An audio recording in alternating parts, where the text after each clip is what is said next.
Ladies and gentlemen, thank you for coming down at 9:30 a.m., which is very early in the morning, to listen to a panel that talks about automating your financial processes.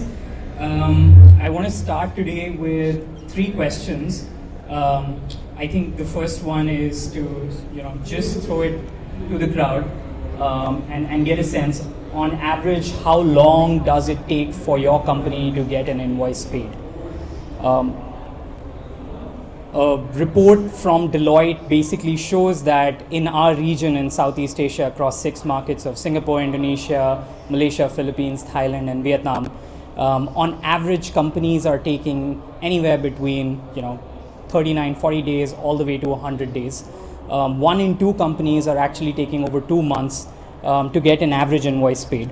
And what this ends up doing is it costs companies anywhere between 0.5% to 1% in their bottom line. And that really is the agenda for today, right? The topic for today is to figure out how can we improve our finance operations to actually improve our bottom line. So the one aspect of this is obviously collections and optimizing invoice payments from our customers. On the other aspect, you have invoice payments that have to be made to vendors, right? So how does the AP process affect companies? On average, doing a distribution of the time spent by finance teams on different AR/AP processes, about 25% of their total time is currently being spent on repetitive AP tasks such as chasing approvers, or doing a 2-way or a 3-way match between an invoice and a GRN and a purchase order, finding discrepancies in supporting documents, having to drive recon, doing payout processing.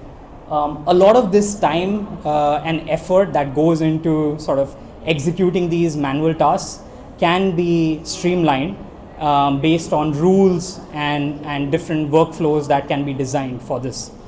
Last question, I promised 3 questions, so this is the last question. How much time do teams spend on month-end closing? I know a lot of you guys who are sitting here are finance professionals yourselves, and I'm sure all of you experience the pain of month-end closing every month. Again, data taken by CFO.com for companies across Southeast Asia show anywhere between 4 days for the most efficient companies to over 10 days for, let's say, the lower quartile of efficiency that is shown by companies. What that means is anywhere between 20 to 45% of a team's time is actually spent on activities that are relating to reconciliation and closing activities. So that is the current state of our finance teams and how they spend their time. What is the solution, right? Like, we understand there are 3 core pain points. Finance operations can take a lot of time and effort, but how do we fix this? Digitization. We fix it through digitization, right? What do I mean by that? Whatever ERP accounting software that companies are currently on, whether it's an accounting software like Xero, QuickBooks, or whether it's an ERP like NetSuite, SAP, Microsoft Dynamics, so on and so forth, they are repositories of a lot of data. There is your entire vendor database, customer database, invoices, ledgers, all the database that is sitting inside these ERPs can be connected to a system such as ours, PeakFlow, and finance teams can effectively design workflows that can do some of the more repetitive tasks and do exception handling for teams. So as an example, if I am a finance manager and I have to deal with data entry of all the invoices that I am being sent to, like from my vendor, all the invoices that I'm receiving, instead of having to manually push my invoice data inside my ERP, I can run it through the PeakFlow OCR workflow, and all the invoice data gets fed directly into my ERP, into the right GL codes on every single line item. Based on the vendor who's sending the invoice, it can go to the right approvers Based on the amount of the invoice, it can have the CFO approval or have senior management approval, and then automatically disbursement can happen. So that is just one example of how a specific workflow for invoice payment can be automated, but there are multiple workflows that can be built on top of your existing ERP to help you streamline, your 52 odd working days that are being spent on collections and receivables, as well as accounts payable, right? In Peakflow, we offer about 13 modules, which each of them have a very specific function. They sit on top of your accounting software or your ERP and help in very specific ways. Just to sort of show you some very specific ones, we have a collections module which helps companies segment their customers into different groups, create different dunning workflows, and based on the category of customer can help trigger a email reminder versus a WhatsApp reminder versus a dunning letter of demand if required at more delinquent stages. What this does is it helps you design a rules-based collections process wherein there are automatic reminders that are firing to different customer segments, but at the same time you can bring in your manual actions, your account managers, your point of contact from your company to actually get in touch with the customer at a certain level of escalation. A lot of companies in Southeast Asia currently use this module, especially who are the ones that are doing B2B businesses and are working with other business customers and have to manage collections for 30, 60 or 90 day terms of credit. It really helps sort of streamline your escalation process, and it really helps you reduce that DSO that we just spoke about, day sales outstanding, by up to 20%, right? One of the most meaningful ways in which you can sort of improve your bottom line is to actually get that cash that is locked in these invoices that are taking 60 days to get paid, and get it paid 20% faster, 30% faster.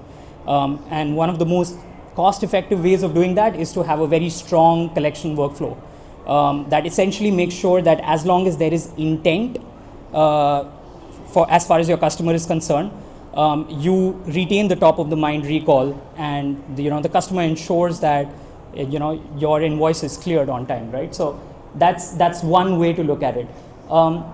For more B2B traditional businesses, we also see a lot of use case for collection task management module. What that means is if you have a collections team or a sales team or an account management team whose job it is to help collect on outstanding invoices from customers, they get a workspace where they can see all the outstanding invoices that are part of that exist in your ERP or your accounting software, and they can use that to trigger follow-ups, take note of promise to pay dates. All this information is actually already sitting in some Excel sheet or in some Google Drive, Google Sheet somewhere for most companies. The only difference is that this data is now seamlessly created in a centralized dashboard, and different collection activities can be scheduled on top, right? So these are some specific examples of what modules B2B companies look at. Now let's look at a few customer-facing examples. Let's say I am a logistics company in Southeast Asia. I have, let's say, a couple of 100 or 1,000 customers. My customers are small and mid-sized businesses that are probably selling their products, but also some larger brands, right?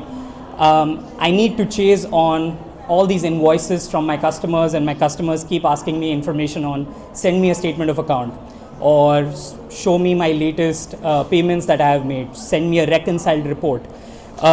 So what a customer portal does is it provides a self-serve layer to your customer. So in every reminder that goes out to your customer or any communication that goes out to your customer, it shows them a branded customer portal where they can access all their historical invoices, all their payments, generate their statement of account on the fly, ask questions, raise disputes on any specific invoice line items if they need to, and all that data gets seamlessly sent to your account manager or your finance point of contact or whoever is in charge of answering questions or handling specific disputes, right? A lot of these disputes can be handled by applying credit notes. As an example, about 70 to 80% of disputes that we see in our experience are actually resolved by applying a credit note to an invoice, and that credit note needs to go through some level of approval to at least validate that credit note application is correct. What Customer Portal does, it actually helps trigger the initiation of a credit note request by your customer, and it goes to the right approvers within your organization to approve that credit note, right? So it can be initiated by your customer, it can go through your account manager, who can say, okay, this looks right, they actually never made this order, it is an incorrect invoicing. It can then go to my finance point of contact, who can then approve it further, and then that final ledger on the Customer Portal can get updated. At the same time, that data also gets passed to your accounting software or your ERP, where a credit note post approval is also created under the ledger of that customer, right? So this is just one of the examples of how a Customer Portal is used, obviously for self-serve purposes of information, but also for dispute management in this example that I gave you. You can also ask your customer to make a payment through the portal or submit a proof of payment, or if there is a outstanding withholding tax that they have deducted before making a payment to you, you can even ask them to upload a payment proof. So all those sort of systems are designed as modules on top of your current ERP or your current accounting software to actually help you streamline most of the manual processes that you as a finance team or a CFO are anyways sort of overseeing or engaging in, right? Another sort of interesting module that we offer on top of these systems is AI-powered reports, right? So a lot of the CFOs and finance team leaders have to figure out how much should be the outlay for payments that I have to make this week or this month based on my cash inflows, right? And in case there is a shortfall between my cash inflow and outflow, what are the vendor payments that I need to prioritize? So a cash flow analytics report essentially helps you with that. It shows you not just what is collected in the past, but based on the payment behavior of your customers, how much future cash collections are you looking at, right? How many of those invoices are being collected? What are the months or weeks, and how much amount can be expected to be collected on these outstanding invoices for your company? And that's what is very helpful when CFOs are trying to plan how much should be the cash outlay or how should vendor payments be prioritized. So that's like one example of an AI-powered report. There are some more, let's say, day-to-day use cases, like if I'm part of the collections team and we're firing, 20 or 200 reminders, what percentage of those reminders are being read, are being delivered, are being responded to by the customers? So all these reports obviously exist and help you sort of categorize your customers better, help you plan your cash flows better. And lastly, I mentioned companies are taking between 4 to 10 days to do reconciliations every single month, right? Or to do their month-end closing. So why does an activity that, a significant portion of which can be streamlined or reconciled, why does it still take too long? One of the major reasons why month-end closings take long is payment application, right? So I have a partial payment received from my customer, and as all of you know, I'm trying to figure out how do I close my pending invoices with that customer. Is it FIFO? Is it LIFO? Is it partial payment being applied to 3 different invoices? There are lots of permutation and combinations, right? So the way we solve that is we use a combination of virtual accounts. So as you are aware, there are banks in Singapore as well as Southeast Asia that provide virtual accounts that can be easily issued for each one of your customers or each one of the invoices. So an invoice being sent to your customer would carry a unique virtual account, or if you've got, let's say, a couple of 100 or 1,000 customers, each of those customers can have a unique virtual account. So what we then allow you to do is streamline that entire payment application, right? We help you identify which precise invoice is being paid in case there is a partial payment, what percentage of the partial payment needs to go on which invoice. And that really helps you potentially do your payment application process, which might take a couple of days or might take a couple of follow-ups with your customer, help to streamline a huge portion of it, right? So that's one most actionable way in which how we help companies reduce their recon times. Let me now switch things and move towards accounts payable, right? So We've so far been discussing about how to collect money and how to close my books faster and how to streamline cash collection. On the procure to pay side, companies are spending, as I mentioned, about 52 odd working days, or 25% of the finance team's time is being spent on a lot of repetitive tasks. There are some tasks that are very easy to automate. For example, chasing approvers shouldn't be something that finance teams have to do. Chasing approvers should be based on a workflow that is defined, based on certain approval policies that are pre-configured, and should not require finance teams to chase, internal users to put supporting document or say that this receipt is incorrect, or because you are claiming for an expense, you also have to submit this supporting document. Like, all of that actually can be pretty much automated, whether it's for a purchase request or for a reimbursement. And that's what we also help. So we help companies design purchase request flows or reimbursement flows on top of their existing ERP or their accounting software.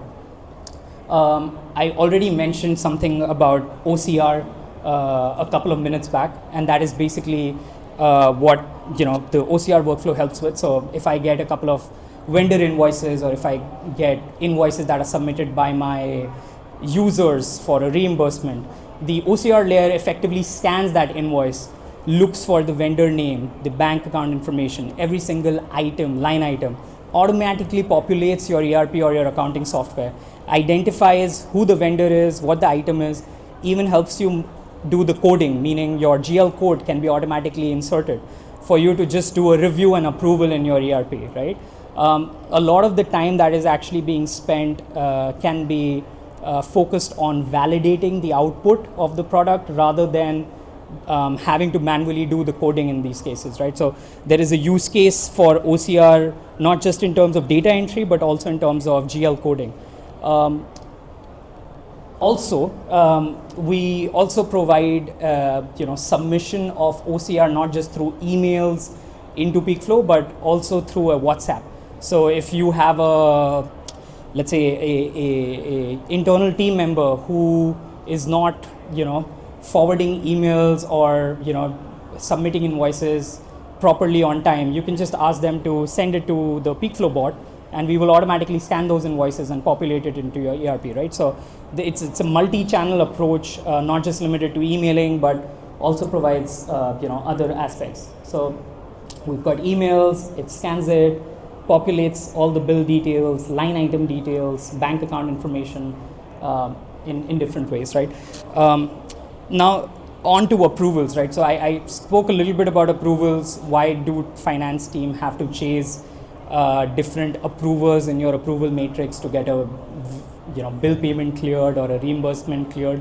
What Peakflow currently has is the ability for you to just connect it simply to your accounting software and then design an approval flow, obviously with the help of your business team, on if the reimbursement request comes from department X and user Y for activity Z, it can follow its own unique reimbursement flow. Or if the vendor invoice is being received from vendor who is tagged under some category and is linked to some budget, it can go through its own approval flow. So approval flows can be customized, can be designed based on departments, currency, vendor categories, amounts, and that essentially ensures that finance teams have to spend less time checking for supporting documents or chasing approvers, and more time on actually making sure that their core tasks are being taken care of. We also have additional modules for larger companies or larger enterprises, such as vendor portal. It's sort of like customer portal but for vendors, which is essentially a space where your vendors can log in and see what are the purchase orders issued to them, how can they invoice against these purchase orders, for the invoices that they have already sent to you, what is the status of the payment on these invoices, right? So the idea behind a vendor portal really is to have a streamlined communication between your vendor and yourselves, for the vendor to issue their invoices or submit their invoices or any supporting documents into the vendor portal. And in case your team is facing a lot of time being wasted or being spent on doing three-way matches because of lack of supporting documents being submitted by your vendor, a lot of those inconsistencies can be spotted while the vendor is making a submission in the vendor portal. So for example, if the vendor is trying to invoice for against a purchase order and is trying to invoice a higher value for a specific line item, or is trying to increase the rate or sort of underbilling, there can be easy validation messages that can be shown to your vendor that can then be filled out by them, and then your finance team gets a condensed summary that these were the POs, this is the information supplied by the vendor, these are the matches, these are the inconsistencies in matching. And what that does is a lot of the time that currently finance teams spend in two-way, three-way matches can be cut down in half, because a lot of that effort has been sort of front-loaded. One additional module, once a payment has to be made, we also partner with banks in Singapore, in Indonesia, and across Southeast Asia to actually integrate and do automated disbursement. 90% of finance teams function in the following way. They will have their bank file prepared after the approvals have been taken, typically through emails from their maker and checker and the final approver. The bank file gets exported, imported into the bank, and then the payment is created. What automated disbursement does is we integrate with some of the leading banks in Southeast Asia, like DBS, like BCA. And what we help with is, once all the approvers are in, the money gets dispersed to your vendors in bulk or in individual payments as per the schedule date, right? So effectively what this does is it cuts down on the manual effort that goes into sort of preparing batch payments or preparing bank files, manually uploading it into your ERP or into your bank, manually downloading the bank statement and then feeding it back to your ERP to show that these disbursements are actually happening. The fact that this integration exists effectively supports that entire data entry both into your bank but also into your ERP to essentially keep a track of whether the payments are made, what invoices have been paid, what invoices are pending, right? So that is some of the value add.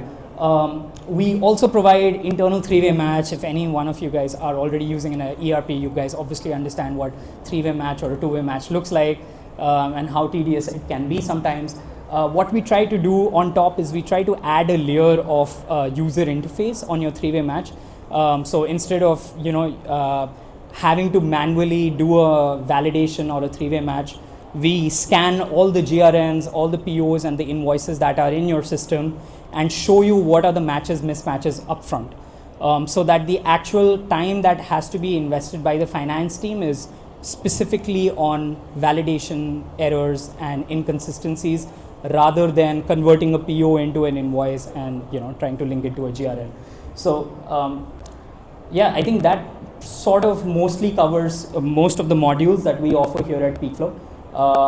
For the scope of time, I want to just quickly share one quick feedback. We are currently used by 100 plus teams across Southeast Asia, but just wanted to show you an example of one of our Singaporean customers, which is a F&B company, and are using our accounts payable module to streamline some of the processes that I already spoke about, right? So everything from procurement to purchase request approvals to creating an audit log of which approver has made what changes, application of credit or debit note based on vendor submissions, trying to do a three-way match, and then obviously disbursement of payments, right? The entire process has been streamlined for some of the leading F&B companies in Singapore. So as an example, we help Haisia Seafood reduce their procure to pay times by about 80% and help save a lot of man hours for the team in a very impactful way. We are also working with a lot of logistics companies in Southeast Asia. So for example, Pickup or Ninja Van are good examples of companies that are part of the supply chain distribution that use the software, but from a collection standpoint rather than a procure to pay standpoint. So I think we have been working with lots of Southeast Asian startups and would love to share more with you guys. Our booth is D14. We're right in front of the digital innovation stage, right in the center, and would love for you guys to come over, talk to us about some of your pain points in your respective finance teams, and what are the modules that potentially would be useful in solving those pain points. So thank you so much for your time, guys. Appreciate the patience. We're at booth D14. Thank you so much.